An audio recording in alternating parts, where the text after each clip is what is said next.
오늘 이 시간 우리에게 주시는 하나님의 말씀은 열왕기상 3장 16절에서 28절까지 말씀입니다. 그때 창기 두 여자가 왕에게 와서 그 앞에 서며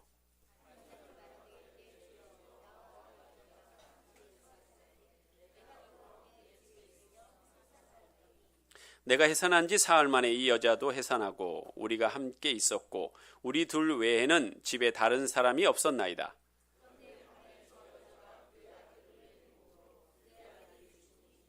그가 밤중에 일어나서 이 여종 내가 잠든 사이에 내 아들을 내 곁에서 가져다가 자기의 품에 누이고 자기의 죽은 아들을 내 품에 뉘었나이다.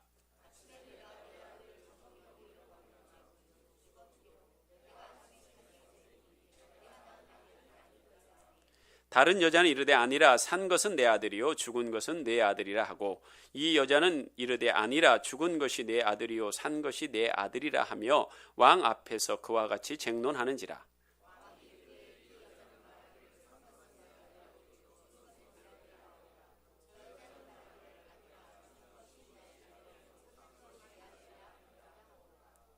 또 이르되 칼을 내게로 가져오라 하니 칼을 왕 앞으로 가져온지라.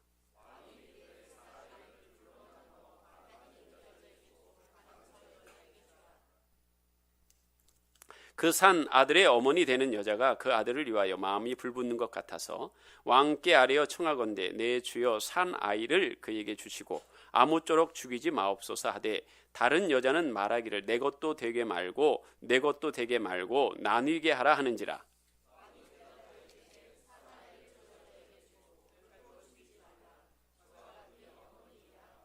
같이 읽겠습니다.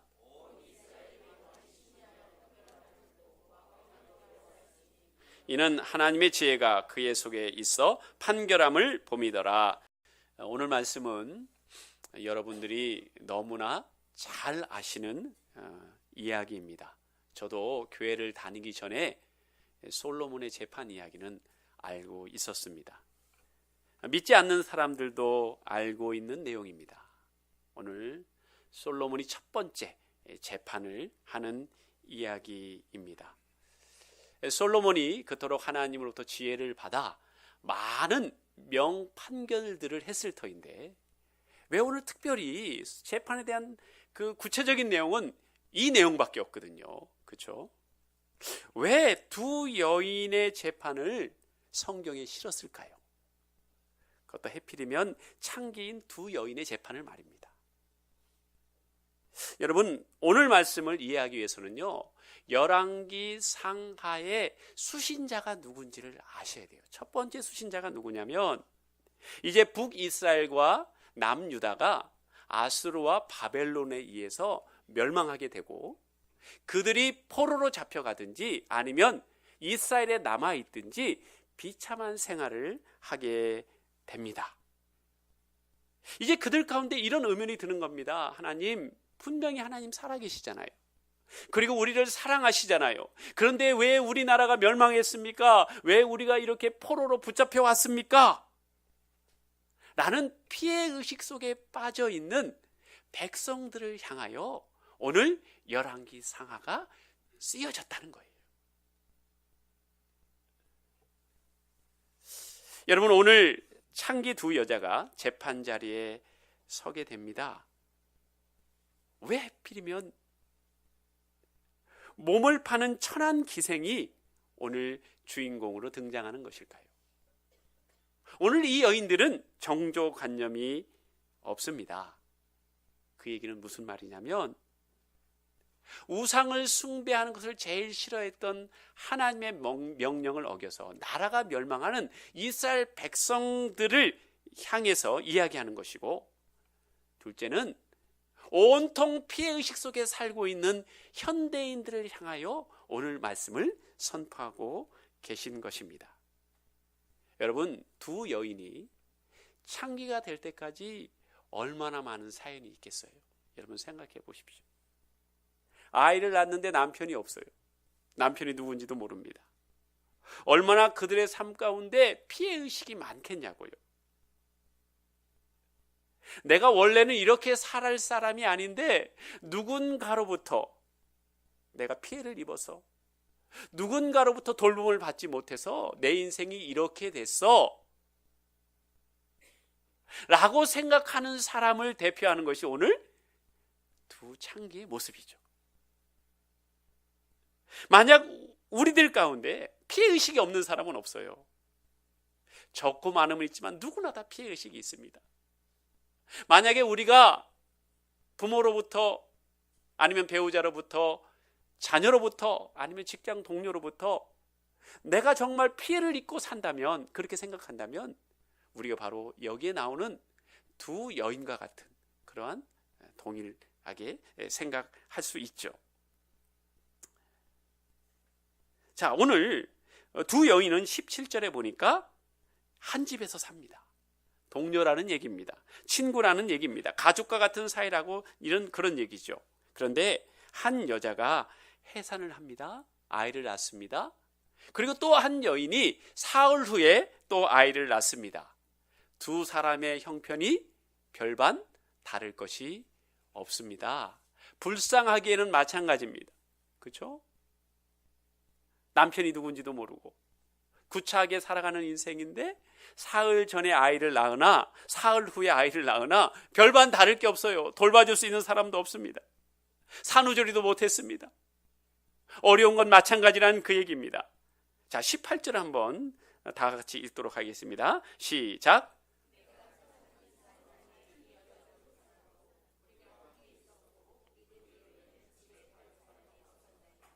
아멘. 자, 지금 산 아이가 어느 여인의 아이인지를 지금 재판을 해야 되는데, 자, 우리들 외에는 아무도 없었다 그러면 증인이 없다는 얘기예요. 그렇죠? 산 아이가 어느 여인의 아이인지를 증명해 줄 사람이 없습니다. 뿐만 아닙니다. 두 사람이 참 힘든 가운데 있죠. 여인이 가장 힘들 때가 언제입니까? 아기를 낳고 산후조리를 해야 되는데 밥 해줄 사람도 없어요. 그러니까 어떻게 해요? 아이에게 젖을 주려면 아이를 낳자마자 밥을 해야 되고 빨래를 해야 되고 모든 걸 다 해야 되는 거예요. 얼마나 고단했든지 한 여인이 그만 자기 아이를 잠중에 질식사를 시켜버렸어요. 이런 비극이 어디 있어요? 얼마나 피곤했으면 자기 아이를 질식사 시킬 정도로 힘든 인생이냔 말이죠. 자, 20절에 보니까 그가 밤중에 일어나서 이 여종 내가 잠든 사이에 내 아들을 내 곁에서 가져다가 자기의 품에 누이고 자기의 죽은 아들을 내 품에 뉘었나이다. 즉 아이가 죽었어요. 근데 아이가 죽은 이 여인이 어떤 생각이 들었냐면 원망의 마음이 들었어요. 피해의식을 갖게 돼요. 왜 그러냐면 이제 산자의 아들은 먼저 출산한 여인의 아들이거든요. 그러니까 3일 먼저 출산을 한 거예요. 아이가 죽은 여인의 입장에서는 그래도 네가 나보다 3일 먼저 아이를 낳았잖아. 그러면 나보다는 상황이 낫잖아. 그러면 내가 아이를 낳았을 때 나를 좀 도와줬으면 내가 너무너무 피곤해서 내 아이를 죽이지 않았을 텐데 네가 나를 도와주지 않아서 내 아이가 죽었다는 피해의식이 있는 거예요. 여러분, 우리가 볼 때는 힘든 건 마찬가지고 처지가 곤란한 것도 마찬가지이지만 아이가 죽은 어미의 입장에서는 이 여인이 나를 도와주지 않아서 내가 너무 피곤해서 우리 아이를 질식사시켰다는 그 의식을 갖고 있는 거예요. 그러니까 망설이지도 않고 자기 죽은 아이를 그 여인의 품에 안기고 산 아이를 자기가 데려오는, 바꿔버리는 그 일을 저지르게 됩니다. 여러분, 보통 형제간에 어려움이 겪게 되면, 불평을 토론하게 되면 상대편에서 그렇게 이야기하죠. 형, 나도 힘들었어. 나도 얼마나 힘들었는 줄 알아? 배우자 간에 문제가 생겨도 마찬가지예요. 내가 힘들다 얘기를 하면 상대편에서 뭐라고 그래? 어우, 당신 힘들었지. 얼마나 힘들었어. 이렇게 얘기하보다는 나는 더 힘들어. 나는 안 힘든 줄 알아?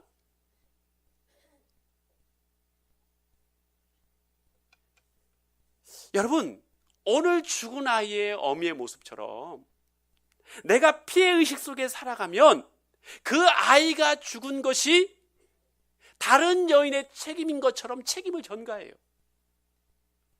뿐만 아닙니다. 그 여인을 원망하듯이 내가 무엇인가에 계속해서 피해의식을 갖고 살면 누군가에게 반드시 책임을 전가하고 원망하는 삶을 살 수밖에 없다는 거예요. 여러분, 이런 모습이 우리에게 있지는 않습니까? 자, 21절과 23절에 보니까 서로 두 여인이요, 산 아이가 자신의 자녀라고 그렇게 주장을 합니다. 산 아이가 내 아이고요, 죽은 아이는 저 여자의 아이입니다라고 서로 지금 이야기하고 있습니다. 24절에서 25절에 보니까 솔로몬이 드디어 판결을 내리는데 정말 지혜로운 건 뭐냐? 이 두 여인이 생각할 틈을 안 줘요. 바로 칼을 가져다가 서로가 자기의 어미라고 주장하니까 방법은 뭐예요? 칼로 아이를 죽여서 반으로 나눌 수밖에 없는 거예요. 자, 왜 그랬을까요? 그 상황 속에 두 여인은요, 생각할 겨를이 없는 거예요. 이성적으로 내가 어떻게 증명을 하고 이 아이가 내 아이라는 걸 증명할 틈이 없는 거예요. 솔로몬이 왜 그랬을까요? 상황을 다급하게 진행함으로 인해서 두 여인 중에 진짜 엄마가 무엇을 발휘해서요? 모성애를 발휘해서 그 여인을, 그 아이를 살릴 수 있도록 할 거예요. 이 모성애를 이용한 것이죠. 여러분, 오늘 말씀은요, 누가 산 아이의 엄마인가를 가리는 게 중요한 게 아니에요. 여러분, 솔로몬의 판결을 그렇게 보면 안 돼요. 무슨 말이냐? 이 솔로몬의 판결은 아이를 살린 진짜 엄마의 모성애가 어떤 내용을 가지고 있느냐, 이 아이를 살린 엄마의 마음이 어떤 마음이었냐를 우리로 하여금 깨닫게 하는 거예요. 왜요? 그 마음을 우리가 알 수만 있으면, 그 마음을 실천하기만 하면 죽어가는 사람을 살릴 수 있는 일에 우리가 쓰임받을 수 있어요.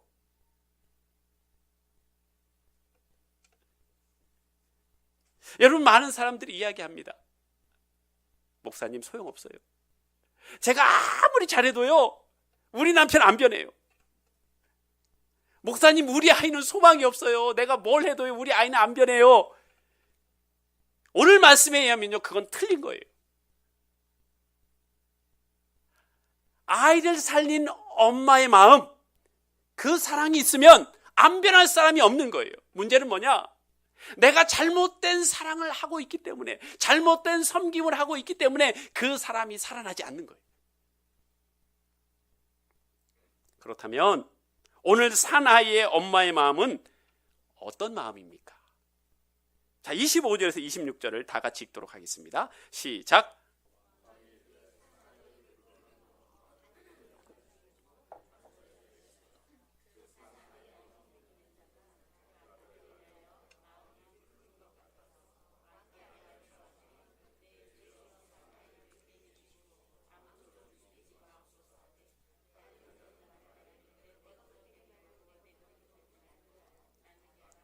하는지라. 아멘. 자, 보십시오. 솔로몬 왕이 그렇게 얘기해요. 이 산 아이를 둘로 나누어서 반은 이 여자에게 주고 반은 저 여자에게 주라. 무슨 얘기입니까? 시체를 나누라는 얘기. 솔로몬 왕의 판결대로 하면 이 아이는 죽어요. 그때 26절에 보니까 그 산 아들의 어머니 되는 여자가 그 아들을 위하여 어떻게 해요? 마음이 불붙는 것 같았어요. 이게 뭡니까? 모성애죠. 모성애. 이 마음이 불붙는 것 같았어요. 그래서 솔로몬 왕에게 이렇게 이야기합니다. 내 주여, 산 아이를 그에게 주시고 다른 여자에게 주시고 아무쪼록 죽이지 마옵소서. 또한 여자는요, 이렇게 얘기합니다. 맞습니다. 이 아이를 반으로 나누십시오. 서로 자기 거라고 하니까 내 것도 되지 말고 내 것도 되지 말고 나누어 주십시오. 우리는 대체 어떤 사람입니까? 사나이의 엄마와 같은 그런 선택을 하는 사람입니까? 아니면 죽은 아이의 엄마처럼 내 것도 되지 말고 당신 것도 되지 말고 반으로 나눠서 달라고 그렇게 선택을 하는 사람입니까? 오늘 산자의 어미의 마음 가운데 불이 붙어요. 불이 붙어. 이 아이를 반드시 살려야 된다는 그 마음이요, 불을 붙는 거예요. 이것이 생명을 살리는 거예요. 이 마음이 생명을 살려요. 이기적인 사랑과 생생내는 사랑으로는요, 절대로 생명을 살릴 수 없어요. 무슨 얘기냐? 이제껏 배우자가 변하지 않은 것, 우리 자녀들이 변하지 않는 것은 이기적인 사랑, 생생내는 사랑이었기 때문에 그런 거예요. 아이의 엄마는요, 결심을 해요. 어떤 결심을 합니까? 어찌 되었든 어떠한 희생을 감수하든 이 아이를 살려야 된다, 이 한 생각밖에 없어요. 그렇죠, 여러분? 이 아이를 살려야 돼요. 여러분이 보실 때 이 엄마라면 당연히 가져야 되는 마음 아니에요? 라고 이야기할 수도 있지만, 하나님께서는 오늘 이 산자의 어미의 마음을 가지고 하나님의 사랑을 깨닫고, 또한 우리가 다른 사람의 생명을 살리는 일에 쓰임받기를 원하는 거예요. 이 엄마의 마음을 우리가 배워서 그 마음을 가짐으로 인해서 생명을 살리는 일에 쓰임받기를 원하는 거예요. 여러분, 아이가 죽느냐 사느냐의 문제 앞에 이 어머니가 내가 평생 우리 자녀를 내 손으로 잘 양육해야지, 그래서 시집도 보내고 장가도 보내야지 하는 이 바람이요, 사치가 돼버렸어. 그죠? 그 생각이 사치가 돼버렸어요. 그냥 살기만 하면 돼. 뿐만 아닙니다. 내 자녀가 커서 어떠한 사람이 됐으면 좋겠다. 전문인이 됐으면 좋겠다. 돈 많이 벌었으면 좋겠다. 이 아이를 잘 키워가지고 내가 효도를 받아야지. 이 아이를 잘 공부시켜가지고 내가 목에 힘주고 다녀야지. 우리 아들 S대 다닌다고. 아니, 그렇지 못하면 그 자녀 때문에 힘들어했던 모든 것들이요, 아이가 죽느냐 사느냐는 이 문제 앞에 다 들어가 버렸어. 그리고 이제 문제가 되지 않아요. 뭐 해야 돼요? 우리 아이가 살기만 하면 돼. 여러분, 이 아이가 살기 위해서는요, 이 어미가 그 자녀가 내 아들이라는 걸 부인해야 돼요. 맞죠? 맞죠? 내 아이라고 이제 더 이상 주장하면 안 돼요. 이 아이는 내 아이가 아닙니다라고 아이의 어머니로서의 권리와 주장을 못해요. 여러분, 이게 자기 부인이에요. 여러분, 우리는 자기를 부인하지 않습니다. 자기를 주장해요.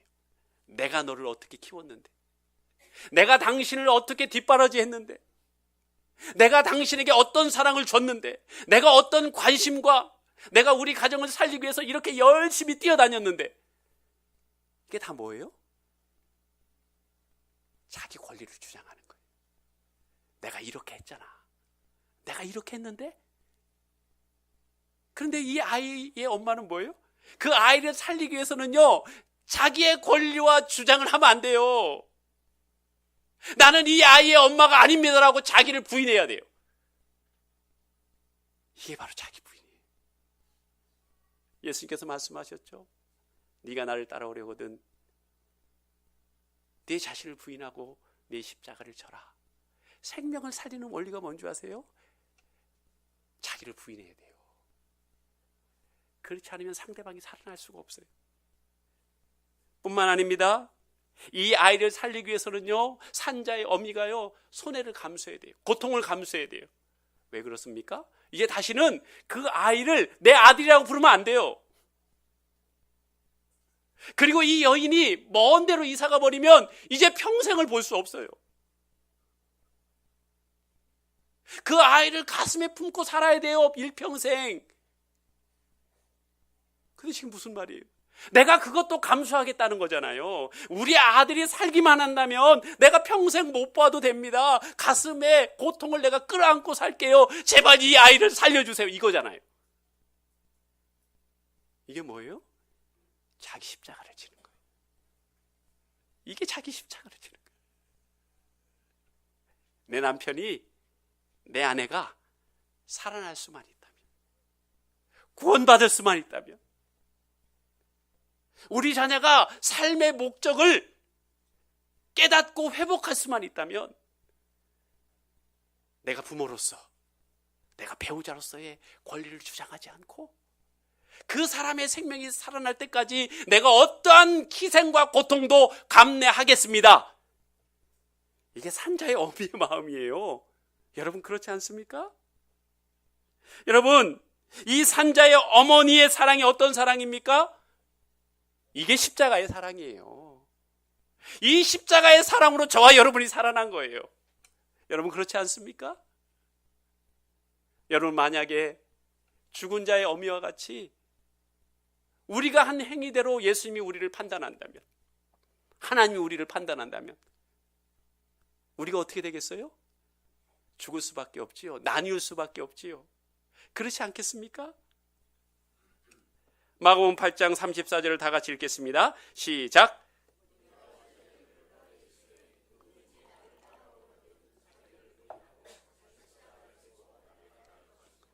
아멘. 바로 이거예요.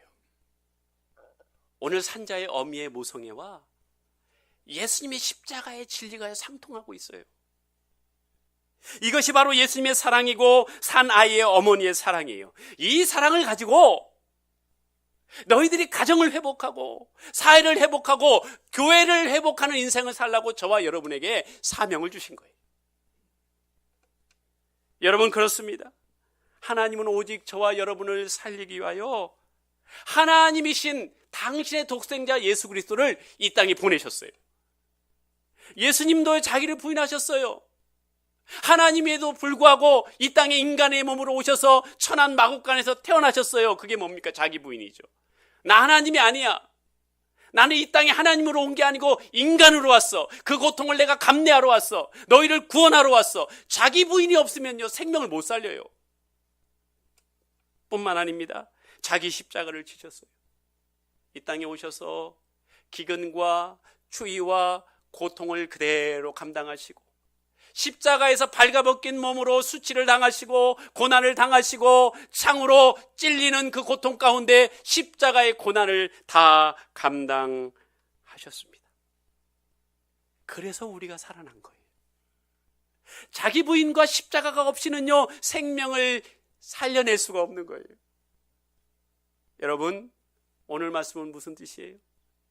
나는 온전히 사랑하는데 상대방이 잘못된 게 아니고 내 사랑이 온전치 않기 때문에 상대방이 살아나지 못하는 거예요. 내 이기적인 사랑, 피해의식 가운데 책임을 전가하고 원망하는데 어떻게 올바른 사랑이 나올 수 있냐고요. 생생나는 사랑밖에 할 수 없어요. 나는 할 만큼 했어. 거짓말이. 할 만큼 하지 않았어요. 상대방이 감동하지 못할 만큼만 한 거예요. 티만 냈어요. 티만. 자기의 권리와 자기의 주장만 실컷 하고 진짜 사랑은 보여준 적이 없는 거예요.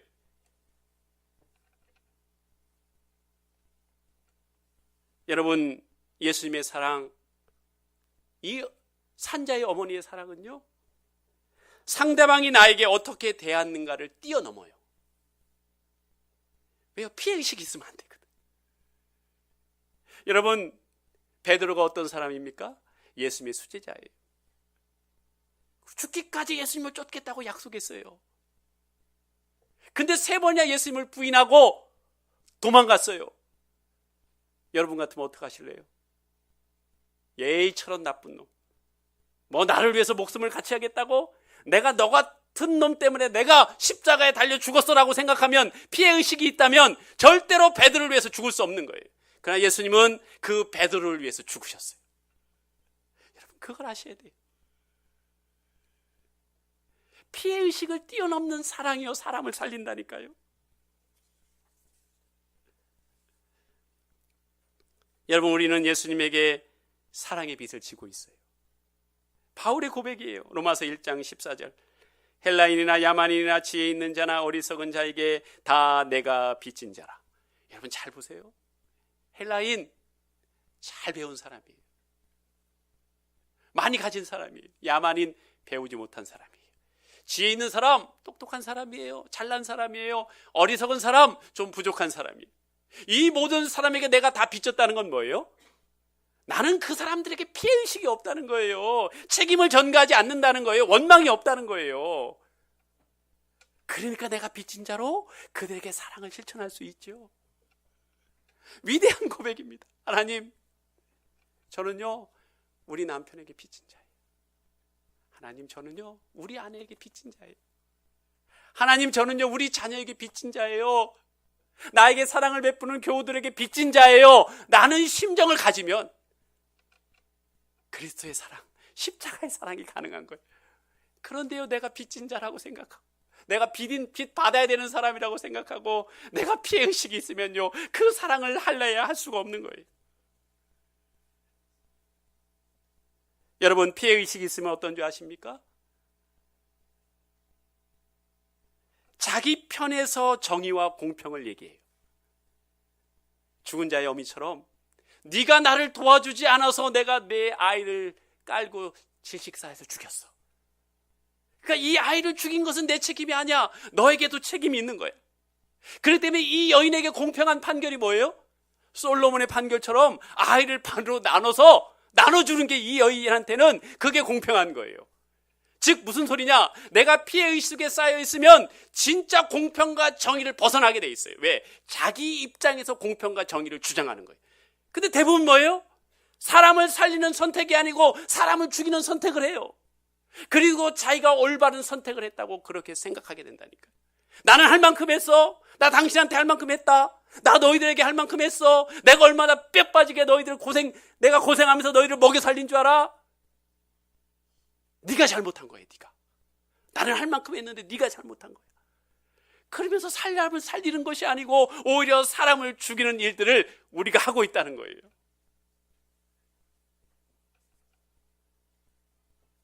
하나님께서 피해의식 속에 살고 있는 이스라엘 백성들에게 이사야 선지자를 보내가지고요 귀한 말씀을 하십니다. 이사야 49장 14에서 15절을 다 같이 읽도록 하겠습니다. 시작.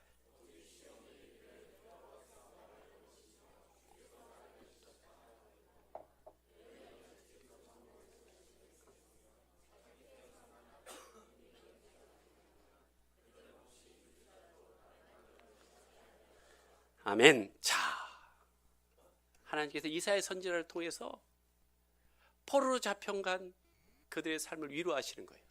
오직 시온은 이스라엘을 가리킵니다. 오직 이스라엘이 이르기를 여호와께서 나를 버리시며 주께서 나를 잊으셨다 하거니와. 피해의식을 갖고 있어요. 책임을 전가하고 있죠. 원망하고 있습니다. 그때 하나님께서 말씀하십니다. 여인이 어찌 그 젖 먹는 자식을 잊겠으며 자기 태에서 난 아들을 긍휼히 여기지 않겠느냐. 그렇죠? 그럴 어미는 없죠. 그런데 혹시 그들이 잊을지라도 나는 너를 잊지 아니할 것이라. 내가 모성애보다 더 위대한 사랑으로 너를 끝까지 지켜줄 거야. 내가 너를 책임질 거야. 자기 부인과 십자가를 지는 사랑으로 내가 너를 끝까지 책임질 거야. 절대로 좌절하지 마. 절대로 절망하지 마. 네가 그 사랑을 배우고 깨달으면 네가 그토록 이루고 싶은 배우자의 변화와 자녀들의 변화, 생명이 살아나는 역사가 일어날 거야. 네가 나를 믿어줄래? 내 사랑을 받아줄래?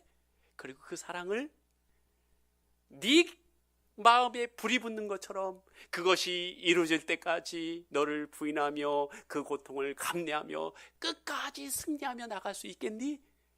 지금 이 말씀이에요. 지금. 여러분, 그렇습니다.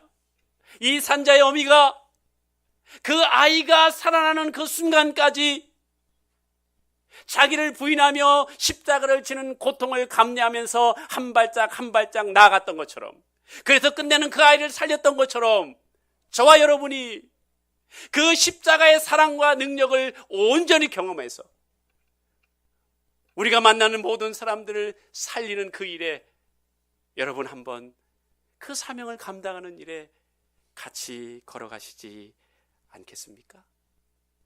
우리 안에 피해의식이 남아있고 책임을 전가하고 원망한다면 우리는 여전히 그 아이를 죽여서 나누는 일에 계속해서 그 일만 반복할 것입니다. 당신 때문에 그래. 나는 할 만큼 했어. 오늘 말씀을 통하여 이 산자의 어미와 같은 모성애, 그 모성애보다 더 위대한 하나님의 십자가의 사랑이 저와 여러분 가운데 느껴지고 깨달아서 우리가 가는 곳마다 생명이 살아나는 놀라운 역사가 있기를 주님의 이름으로 축복합니다. 기도하겠습니다.